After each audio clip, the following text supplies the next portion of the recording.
The setting for this case is Stalybridge in Cheshire, once at the heart of the industrial north. On a hill outside the town stood Gorse Hall, a fine place with magnificent views, but in 1909 it was the scene of a savage crime when the master there was killed. It remains unsolved today, and what makes it particularly intriguing is that the victim, one George Harry Storrs, apparently knew he was going to be murdered.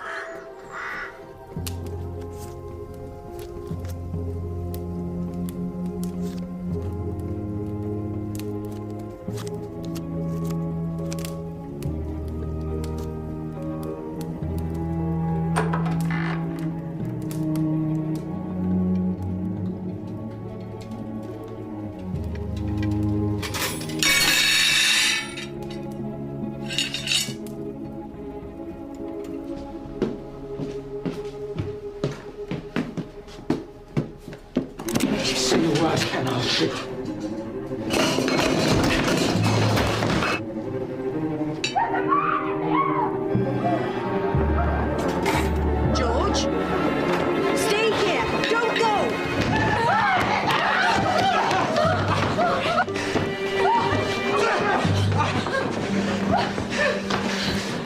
Now I've got you.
George Harry Storrs died from his wounds soon after.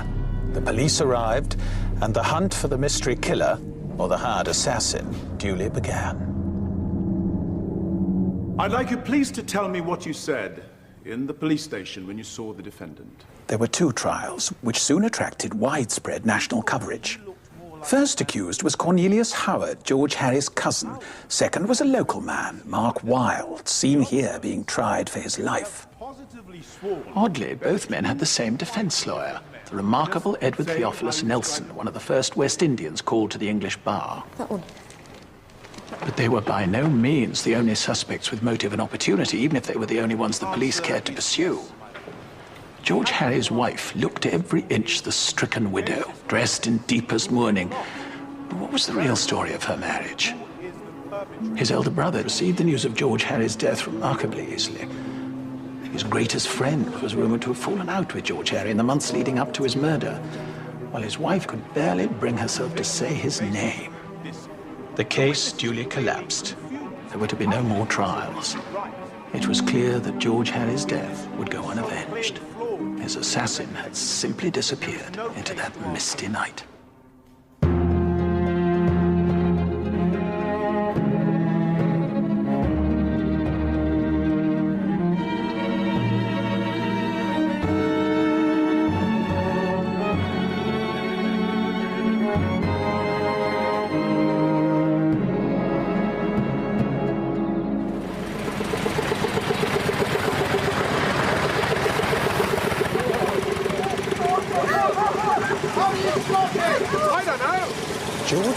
was the second son of William Storrs, a brilliant local businessman, but he was the only one to inherit the father's passion for commerce, and it was probably in recognition of this that when George Harry married in 1891, William gave him Gorse Hall as a wedding present.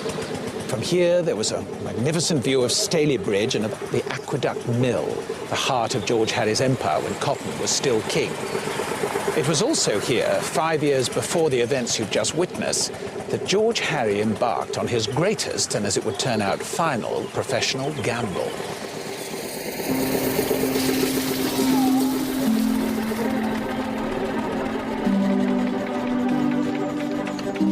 What do you think? I think that I've just had a ride in a time machine. Robert, this is the revolution. Are you all right, sir? Of course I'm all right, and don't you two have any work to do?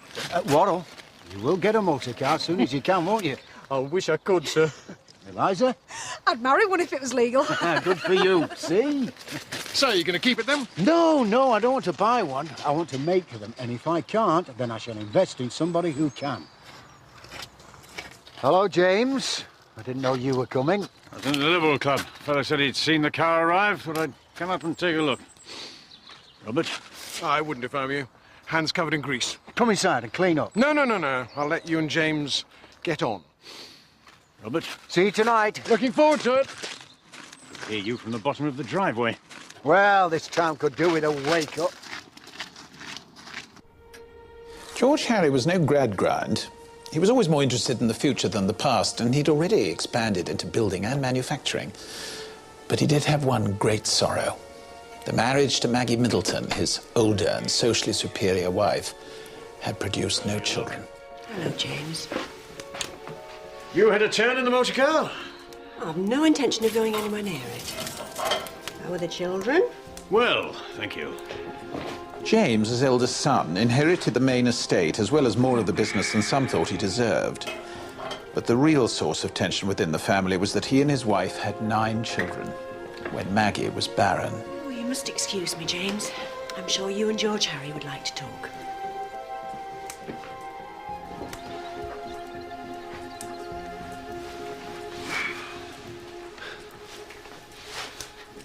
Well, the fact of the matter is, I'm a little embarrassed. I'd be pleased to buy some of your shares. I don't want to sell my shares. Well, I don't see what else we can do. I hesitate to suggest this, James, but you could always work. Aunt Margaret, will you... Uncle James. How lovely to see you. Your aunt went upstairs, I think. I'll run and find her. I want some advice on a new dress, and it's no good asking you. It is not.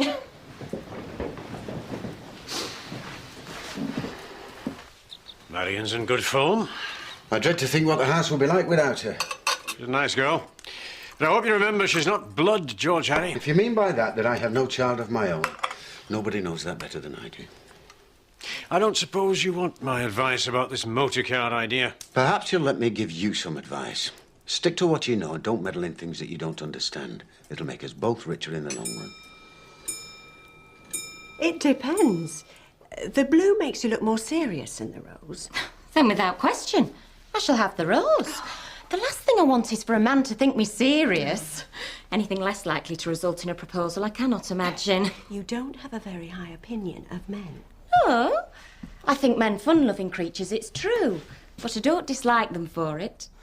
Don't you agree, Uncle George? I think we do love fun on the whole, yes. I was just on my way out. Enjoy your evening. Give them my regards. I will.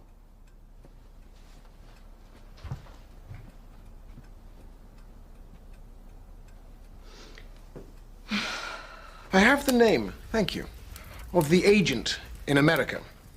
Well, that's good. We must write to him. If my workforce can manage cotton, then they can certainly make wheels or engine parts. And what does James think? Oh, you know James. He'd love to drive a motor car, but work to make it happen. Yes, a talent for business doesn't always run in families. Worse luck. What about his sons? Would they be any good, do you think? Are you suggesting that I should borrow my brother's sons to make up for the lack of my own? I shan't dignify that with an answer. Heavens! Sounds like pistols at dawn. Bags I hold the horses.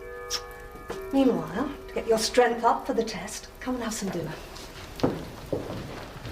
Robert Innes was George Harry's solicitor, and it was through the Inneses that he first met Maggie. They were part of that higher social set that he aimed at by his marriage. They lived comfortably, and their children were looked after by a governess, Maria Hohl, whom by this time George Harry knew well. The children are almost fluent in German and French. Mama. That's very impressive. Most Swiss people speak at least 2 languages. Oh, dear. I can hardly manage one. Maria wants to take them home with her next time she visits. Let them have some real practice. There's nothing more important than travel. You should travel. Might do you good to get away for a bit. Oh, he hasn't got time for travel. Not now. Why? George Harry's about to embark upon his next great adventure. I'm thinking of manufacturing motor cars. It seems strange not to travel so you can make motor cars, if the motor car's going to change travel forever. Do you think so? I know, sir. The motor car's going to shrink the world. I do hope not. Sounds rather uncomfortable. I'd really love to see Switzerland. The picture postcard's true. Is it all snow-capped mountains and houses like cuckoo clock? A little. But most of all, it feels very big, with nature all around, so you can really breathe. As opposed to Stalybridge, which just makes you cough. I know it sounds silly, but I do miss the views. That's not quite fair. You should see the views at Gorse Hall. Why not? You could come and visit. We've a bit of a garden there that you might like to walk in. Will she be company for Marion? Marion is my wife's niece. She's a jolly girl. You like her. Yes, she is. Jolly. That's a very good word for Marion.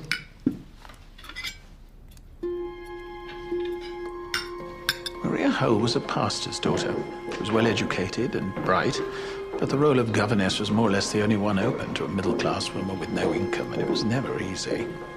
She might dine with her employers, she might even be quite well treated, but she remained awkwardly poised between the family and the servants, and not really part of either group.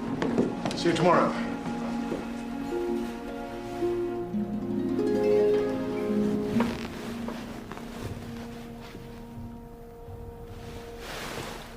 George, what are you doing? Nothing. We never talk anymore, do we? We can talk if you like. What do you want to talk about? Never mind. Sleep well.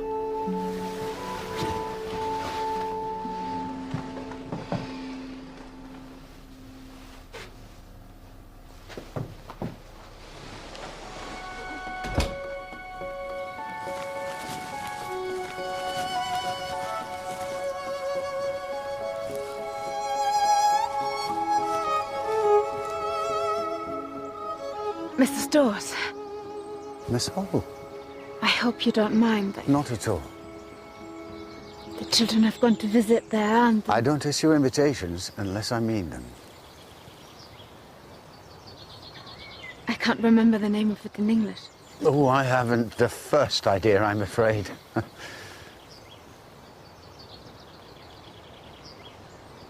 Your English is so good. I envy that. If I did travel, I could never make myself understood, and it's not the same. But speaking a foreign language is strange. You know it, but you are a different person when you speak it. How do you mean? I think here, when I speak English, I'm very serious. I am a governess, and I sound like a governess. I can hear myself. I left school at 13. We hadn't got to languages. Well, for someone who left school at 13, you seem to have done quite a lot with your life. I must go. They'll be wondering what's become of me. I hope we shall meet again. Perhaps on one of your walks, Miss Hohl.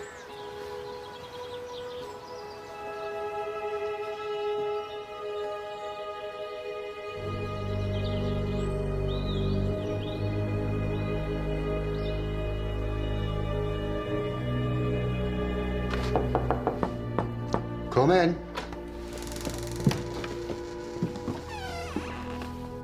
Dinner's nearly ready. I'll be there in a minute.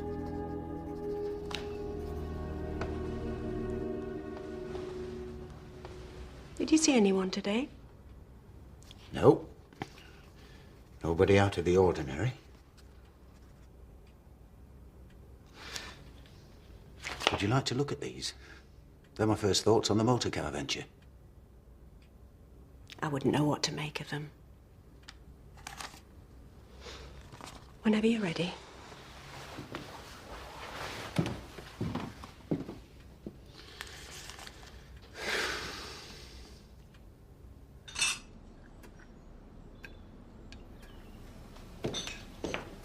Good morning, Uncle George.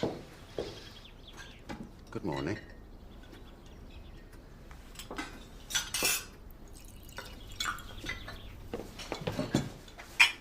Can I get you anything else, sir? No, thank you, Eliza.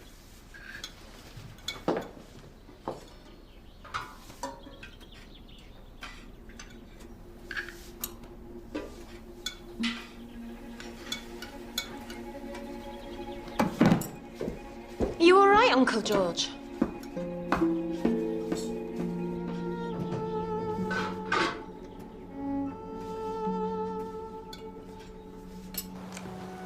Hetzemann Brizia. You should have been a botanist. And why not? You don't know my parents, Mr. Storrs. For them, a lady botanist is only one step up from a suffragette.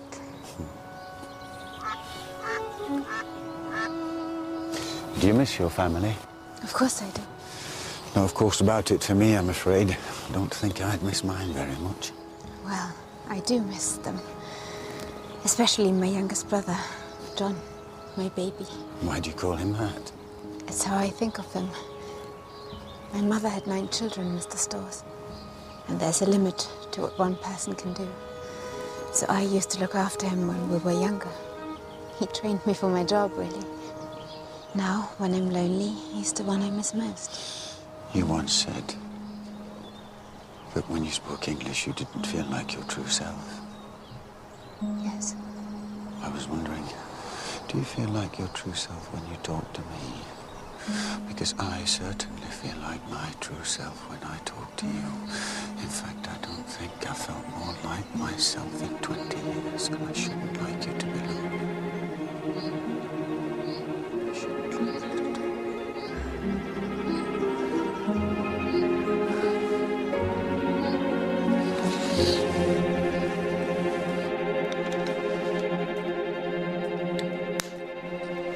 You must be delayed at work. I expect so. Though why couldn't have sent a message.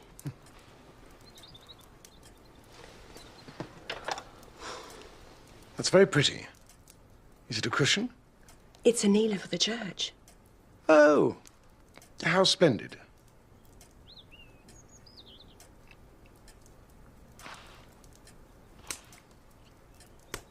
Well, I really think I should get going. Emma will be wondering what's happened to me. I'll let him know that you were here. I'm sure there's a reason. Don't worry about it. Tell him I wait to hear from him, and I'll see myself out.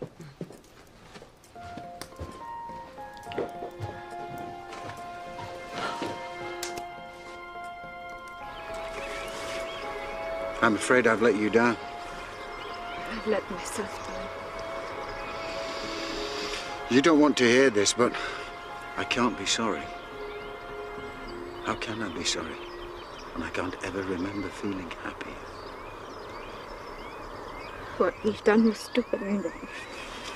Then tell me that it made you unhappy and I'll not try to see you again. Just tell me that, and I'll leave you alone.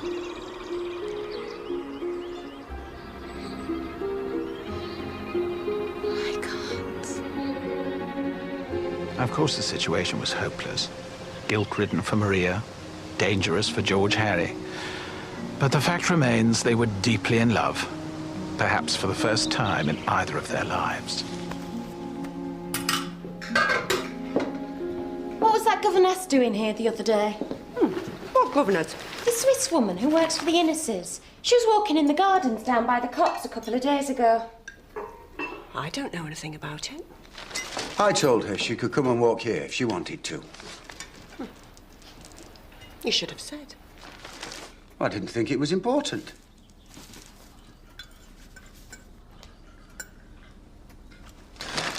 She was talking about missing her home and the views and such like, so I asked her to come and walk here.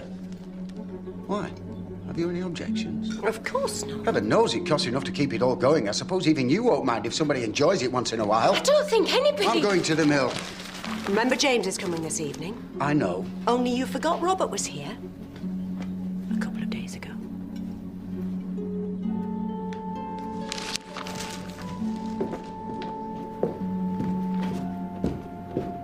George Harry may have been putting his work and his whole position in Stalybridge at risk, but their mutual infatuation was beyond their control, and the relationship drifted on over the coming weeks. I was wondering, if I managed to get away for a few days, do you think you could find an excuse to join me? Where? I could go to Germany, because I should see the Mercedes plant anyway, and then you could go to Switzerland. I think the most sensible thing we can do is just enjoy being here together. What's the point of making plans if we have no future? Oh, if it were only myself that I had to worry about. And what about me? Running away with a married man? I couldn't do that to my parents. I couldn't do it to the Inneses. I wouldn't do it to myself. No. This is as much as we will ever have. It has already been so wonderful that I know I will be punished.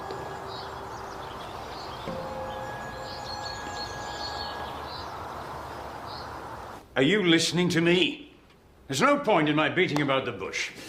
The share price is falling, and I believe it reflects this newfangled idea of yours about motor cars. James, let me stop you right there. I don't see why.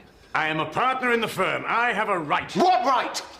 Don't think because you've inherited shares you can come in here and threaten me with some absurd notion you picked up in your club. I will not be spoken to like this. All right, then why don't I just leave the business for you to run? You wouldn't do that? Oh, no. As a matter of fact, I have been thinking that I might sell my shares and move abroad for a while. Maybe stay there, make a new life for myself. Oh, be ridiculous. You couldn't do that. What about Maggie? She would have to make a new life, too.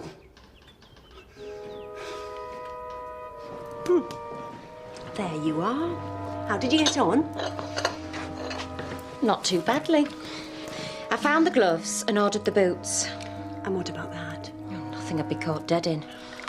I'll tell you what I did here. Do you remember that Swiss governess to the Innes children? The one who used to come and walk here? Yes. Well, apparently, she's leaving to go and study at Oxford. Can you imagine anything more odd? I disagree. Why shouldn't a woman have a decent education? I think it's wonderful news. Don't you? Yes, I suppose so. Wasn't possible in my day. But then so much has changed.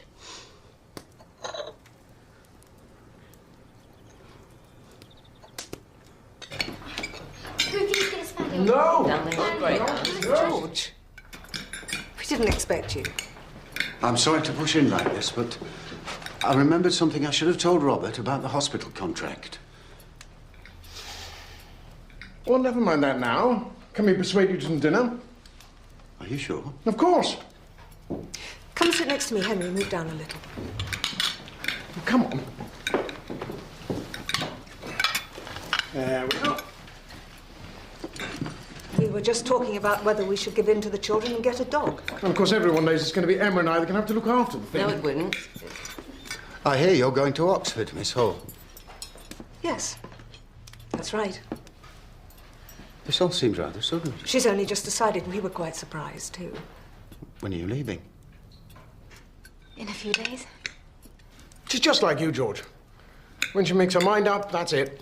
But I do hope that we shall meet again on one of your walks before you go. I don't think she'll have the time, will you, Maria? There's such a lot to do. Well, I am sorry to hear that. That is, I'm sure that everybody here will miss you. Well, we certainly shall. And I hope that you will miss Stalybridge. Just a bit. More than you know. This grave is stone cold. Annie.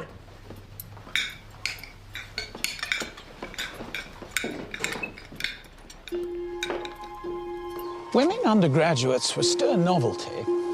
My own great-aunt was allowed to attend university lectures in the 1890s, but only if she sat no exams and was accompanied at all times by a maid. Even so, there were women's colleges. Women's votes, women's rights were topical.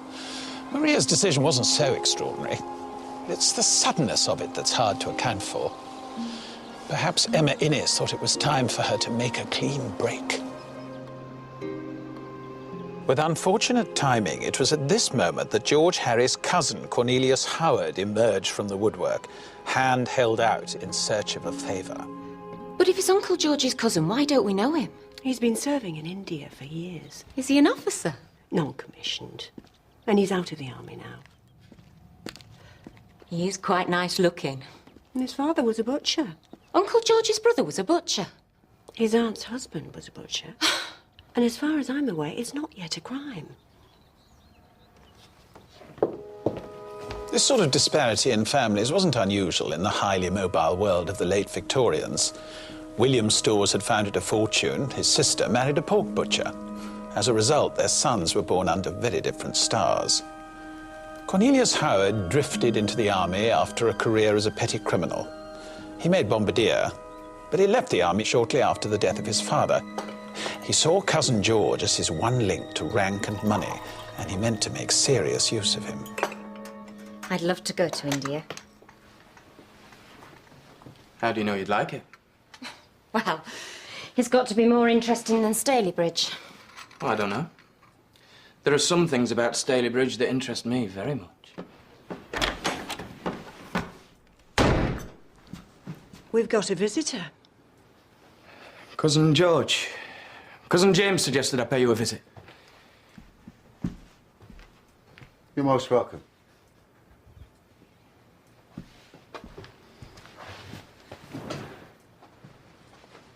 Aunt Maggie, I wonder if I could drag you away for a minute.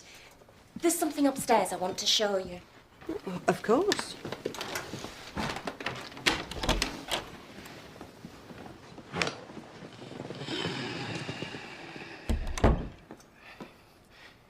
Your niece is charming. She's my wife's niece. Oh.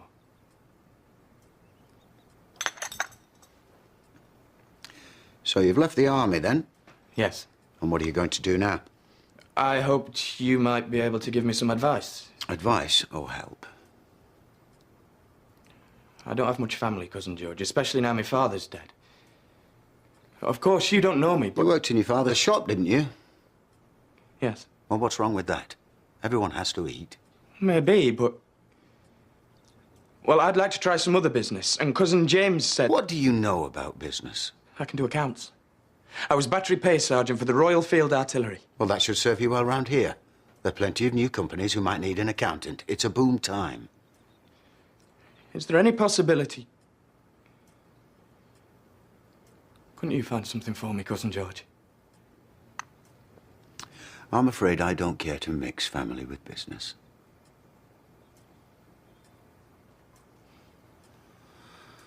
I hear Denton's expanding into new premises. Perhaps they'll need a wages clerk. But I've run a whole administrative unit. And it'll not take you too long to move up, will it? You must come back and tell us how you get along. Eliza! Mr. Howard is leaving.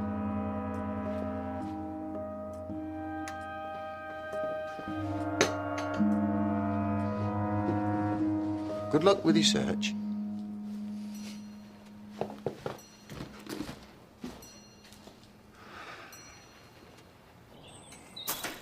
Cornelius Howard was living on sixpence a day. His father had left the princely sum of £32 to his daughter. George Harry's refusal to help may well have been simply because he neither liked nor trusted his cousin. History would prove him right. But even so, it's no wonder that Cornelius should have been enraged by it. As the months passed, George Harry must have prayed that Maria might return to Stalybridge as suddenly as she had departed.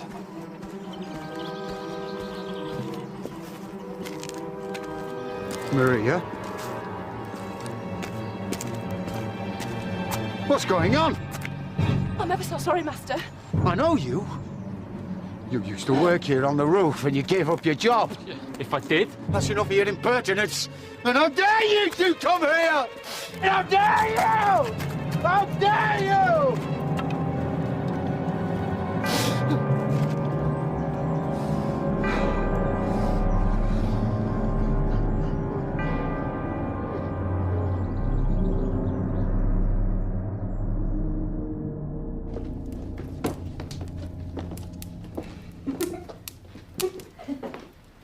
What's all this, then? The 11th of August. Your wedding anniversary, Uncle George. Is it? What happens now? Well, you blow out the candles and cut the cake and we all eat it.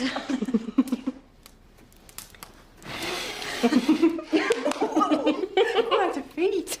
A candle for every year you've been married.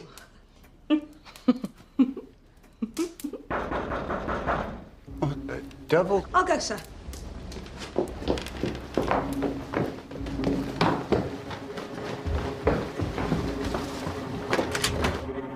Where's Mr. Storrs? He's not available. It's all right, Eliza. I'll see to this. Thank you, Eliza. What can I do for you? You can give my girl her job back. That's what you can do, you arrogant bastard. She's gone to work and she's had to move away. And all because of you. I dismiss Kate Kenworthy because she was unfit for decent society. What do you know about decent society? What did you say? I'll make you sorry for what you've done. Go on, clear it off now before I send for the police. I'm not scared of you, you bully. Uncle! I'll make you sorry you were born.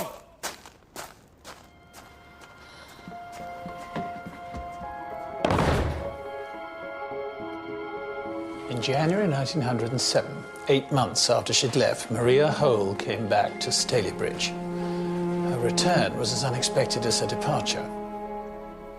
But she would pay no more visits to Gorse Hall, and there is no evidence that the wretched George Harry received any explanation as to why she wouldn't see him. More alone than he'd ever been, George Harry retreated into a world of his own. The lovers would never meet again.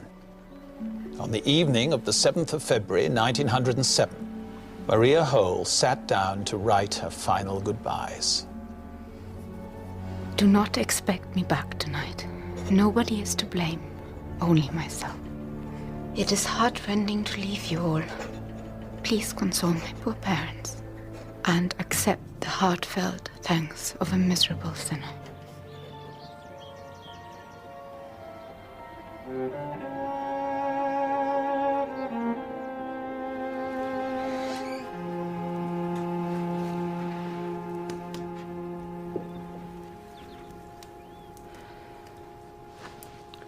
Goodness, Marion, you made me jump.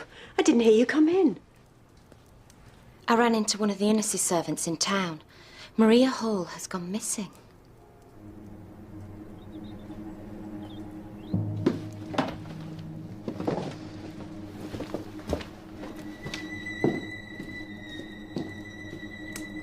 For 3 weeks, Maria's whereabouts remained a mystery, until one evening, Robert Innes paid his friend a visit.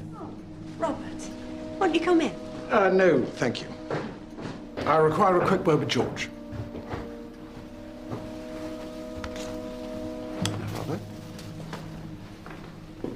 What is it? They've found Maria's body in the river. And they're sure. Emma identified her. And they have performed a post-mortem.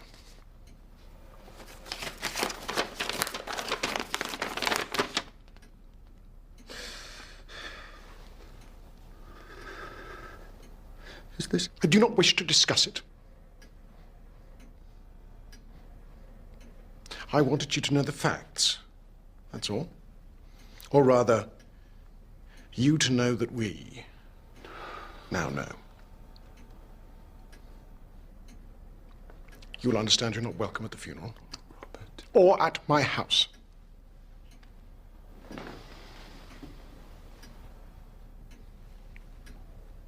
Goodbye.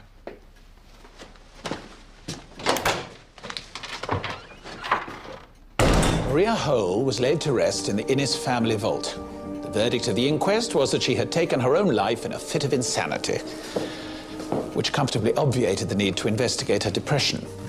We can only guess at the feelings of those around her.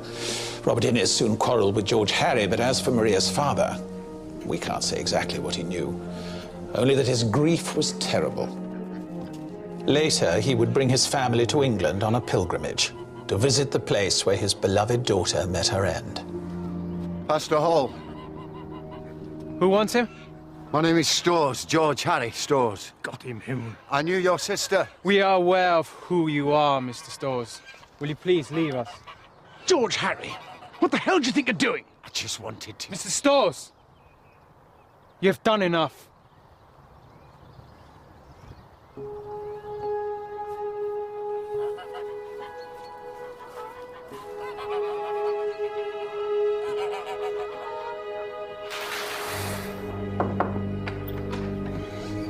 There's a letter for you.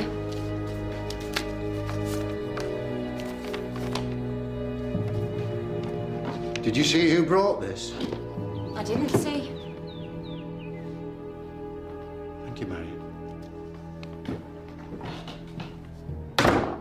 The letter must have struck George Harry like the knell of doom. Terrified for his life, but trapped inside a web of his own secrets, he seems to have felt there was only one person he could safely confide in, his devoted servant, James Worrell. What did they want? This was delivered.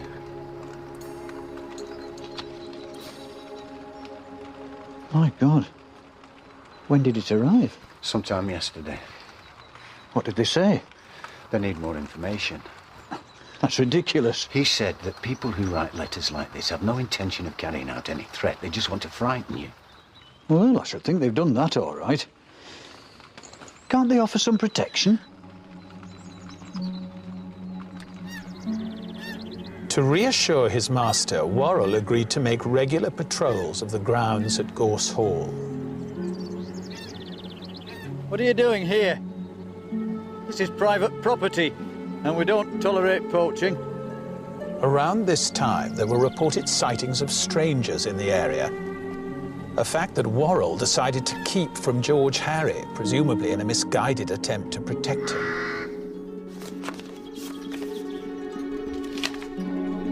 Did you see who left this? No, sorry.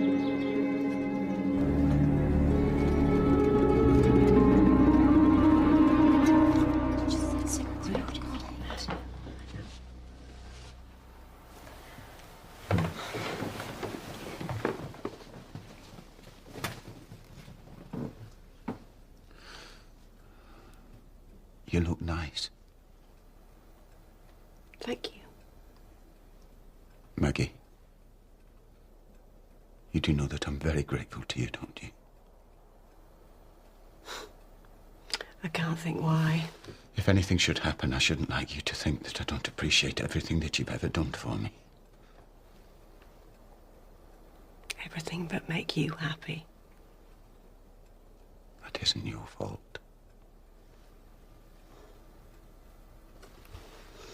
Anyway, nothing's going to happen. Hand me my shawl, will you? Why don't you ask a friend to come and stay? I'm out so much at the time. You must be lonely. Oh, I've got Marion. Not always, and she has her own life these days. Why don't you invite Georgina MacDonald to come and visit just for a few days? You do like her, don't you? Of course. Well, then that's settled.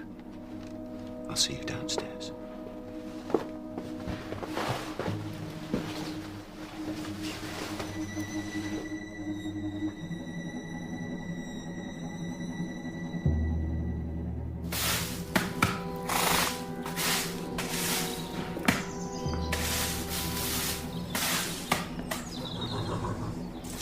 Worrell, do you ever have the feeling that you're being followed? What do you mean, sir? That you're being watched. I do. I get this feeling sometimes that there's somebody following close behind me, keeping just out of sight. Sounds quite mad, I know. I'll double my patrol time, sir. No, I can't ask that of you. You can ask anything of me, Master. You know that. People praise the quiet of the country, but I never find it so. And those noises are so disagreeable. When you think of those animals and all the machinery and so on. You don't have many pictures, do you? You like it plain. I suppose we do. Where's Marion staying? Oh, just with some friends. Not far away. I hope you know them. Oh, yes. Because these days I find that young people seem to have forgotten how to behave.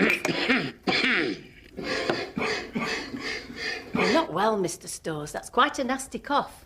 Have you got anything for it? It's nothing. That's what my mother said, God rest her soul, and she was dead as a doornail 10 hours later. I'll be right as rain in a couple of days. What is it, George Harry? There's somebody in the garden. What the devil?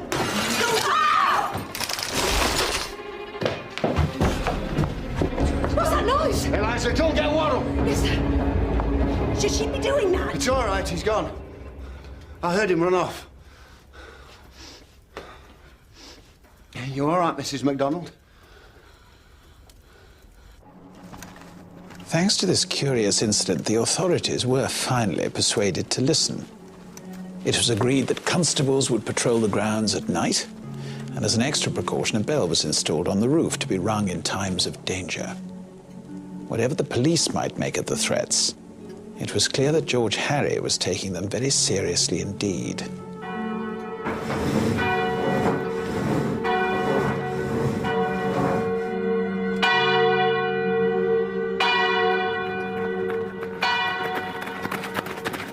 What's happened, sir?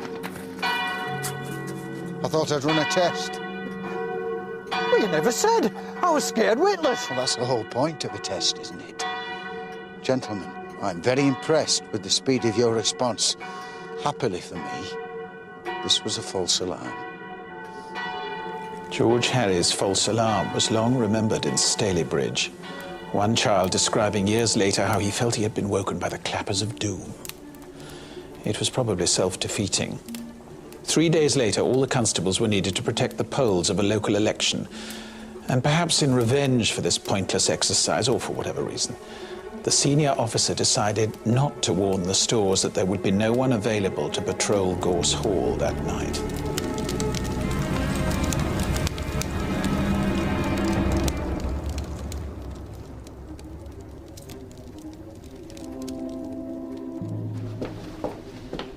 Dinner ready yet? Not long now.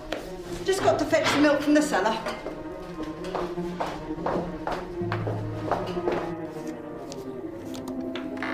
I'm starving. You're always starving.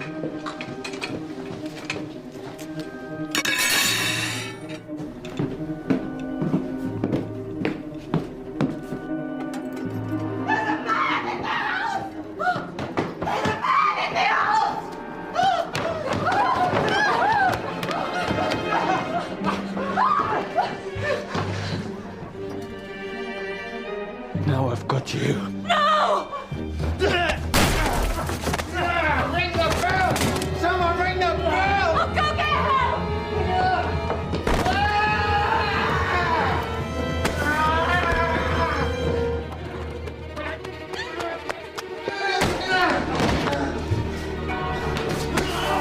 James!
Please, Maggie, I want Maggie. Maggie, Oh, God! He's asking for Mrs. Storrs. She won't stop ringing the bell.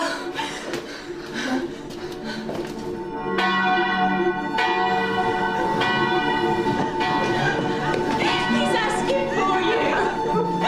But he said... Help me take her to her room. I can't breathe. If only I'd been here. If only I'd been here. On my word. Where's Maggie? Oh. George Harry Storrs died less than an hour after abandoning his game of patience. There was a flurry of rumour and suspicion. An inquest at Gorse Hall on the 8th of November excited local interest, and George Harry's funeral the following day brought out huge crowds. And in the midst of it all, the crime claimed another victim. James Worrell hanged himself 3 days after the burial of his master. He left no note.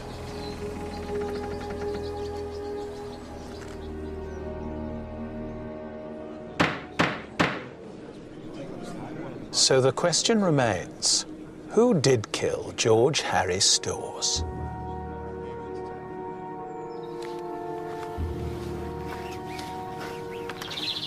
At the time, of course, people wondered about Worrell's motive for suicide, but whatever that was, he had no motive for murder. Plus an unbreakable alibi from the local publican on the evening of the crime. He did work with knives and guns, and he hadn't an alibi for that curious earlier attack, but we'll come to that later. I think he blamed himself for George Harry's death, as he knew more than any other the degree of danger his employer was in. My God. Cornelius Howard was the first real suspect. He was a trained soldier, he had a grudge against his cousin, his alibi was dubious, and the maids identified him. But what had he to gain? If James were running the business, he might have had a better chance of a job, but it's a pretty thin motive to risk a noose for. Some people thought Maggie or James might have employed him as a hitman, but I don't think so. Whatever we might think about Cornelius Howard, there wasn't the evidence to convict him. Mark Wilde was next up. He was clearly pretty odd. Some months after George Harry's death, he mounted an unprovoked and savage attack on a young couple. And after his arrest, the maids once more identified him as George Harry's assassin. I call Eliza Cooper. Like Howard, Wilde had also had a spell in the army. And although his mother tried to provide an alibi for the night of the attack, it seemed to many that the case against him was compelling. Miss Cooper, I'd like you please to tell me what you said in the police station when you saw the defendant. Don't be afraid, just say how you described him at the station. I said he looked more like the attacker than the other gentleman. Which other gentleman? That one. So, when you saw Mr. Wilde, you thought he looked more like the man who attacked Mr. Storrs than Mr. Howard, the man you had previously identified. In other words, you have positively sworn that two quite different men were the murderer. Well, yes. I suppose I have. Thank you, madam. Not very surprisingly, the second trial, like the first, collapsed. Of course, to this day, many people favour Wilde for the crime.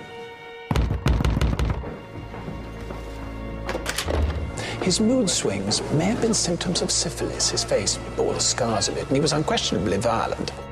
I mean, sorry you were born! But his history was to run away from the scene, not stay to kill. And besides, what motive did he have? Beyond an anger at George Harry for spoiling his relationship with the mill worker, Kate Kenworthy. You come here, how dare you! It's not enough to swing for. What about James Storrs? Could he have hired an assassin? Are you listening to me?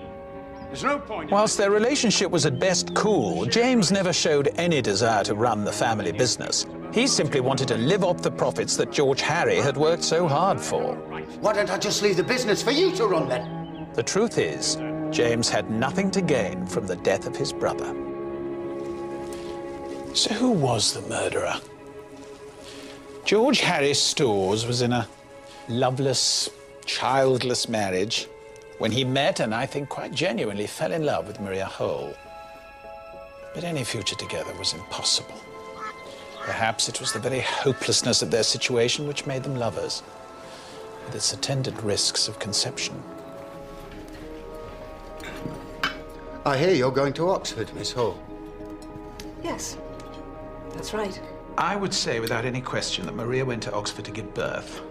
Her time there bore no relation to the academic year, and the length of her stay, 8 months, could hardly be more suggestive. It's my belief that George Harry knew nothing about it. I think he loved Maria deeply. I think he would have wanted to take care of her. And the child for which, after all, he'd always longed. So my guess is that Emma Innes managed the details. I don't think she'll have the time, will you, Maria? There's such a lot to do. She allowed Maria to come back to our house, so that does mark her as generous, but it wouldn't have occurred to her to let Maria keep the baby. Abortion would have been ruled out as too dangerous once the usual methods of hot baths and gin had failed, but for Maria to bring up her own child, it wouldn't even have been considered. Postnatal depression, the surrender of her baby, despair over her lost love. These more than account for her death in the icy midnight waters, poor creature. And they have performed. And the autopsy will have recorded that the dead woman had given birth. When George Harry learned the truth, his decency and his love meant that he was filled not just with a sense of crushing guilt, but seemingly with a belief that sooner or later he would have to pay for what he'd done, that the birth of the child would lead to his death. It did. It will also lead us to his killer. Who then knew about the baby? Well, Robert and Emma Innes must have, and clearly they were angry. But murderous? They might have wished their former friend ill, but they were no more likely to hire a killer to dispatch him than I am. Maggie had much more motive. The failed marriage, the affair with all the betrayal and lies that goes with it. And then the news comes that Maria's given birth when Maggie's own marriage had foundered on her barrenness. Could that have tipped her over the edge? That she knew about the affair, and probably the baby, is the only possible explanation for her refusal to see him at the end. She would not hear George Harry's dying confession. He's asking for you! But he said... She chose to miss her husband's deathbed rather than risk her good name. Is that the choice of a killer? Hardly. When the first anonymous letter arrived, George Harry sensed at once that the threat was real because he felt that the crime was great. The second letter comes. His terror grows. But he has a difficulty. How is he to convince the police or his wife that he's in grave danger without revealing his secret? Let's look at that first strange attack. A man pushes the barrel of a gun through the glass, and what does George Harry do? He runs to the window and he pulls down the blind. Then he sends a maid out in the dark to fetch help. And finally, he's insisted that Maggie has a friend to stay, so that for the first time in ages, there's an outsider in the house to witness these events. I believe the answer is simple. The man outside was James Worrell. And the whole thing was staged solely to persuade the police to take the situation seriously. It works. The police are alerted, the bell is installed. But then George Harry's nerve fails him, and probably fatally, he decides to test his plan. The bell is rung, the police come running. But when they leave, they take their goodwill with them. Dinner ready yet? At last, the expected killer does turn up. And he picks a night when the police are busy with the local elections. But what were George Harry's feelings when he heard those words? Now I've got you. Now I've got you. No! Any idea that this was a random killing vanishes right there. It was George Harry he had come to kill, just as George Harry had known and feared he would.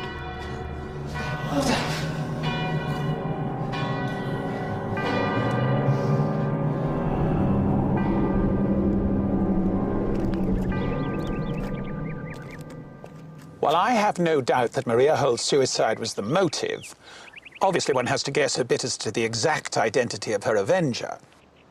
But we know that in her own family, her favourite, her treasured darling, was her younger brother, John Gottfried Hohl, and I believe he was the murderer.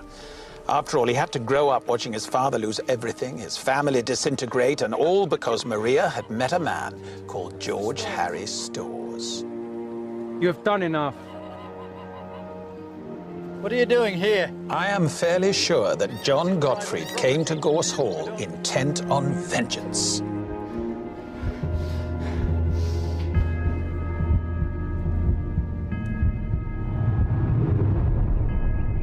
George Harry could not perhaps have identified his murderer, but he could have told them why he was dying, and he chose not to. The reason for his silence? Well, I suspect that as he was lying there, he thought about his beloved Maria, and he felt he deserved it. There was one survivor. Marion Linley was Maggie's heiress, and much to James's fury, I'm sure, she eventually inherited George Harry's fortune. As a wife and mother, she lived a long and happy life. But the case had cast a dark shadow over them all. A year after the murder, Maggie had Gorse Hall torn down. In grief, in anger, in remorse, who can say? It's in ruins still. A melancholy memorial to a personal tragedy.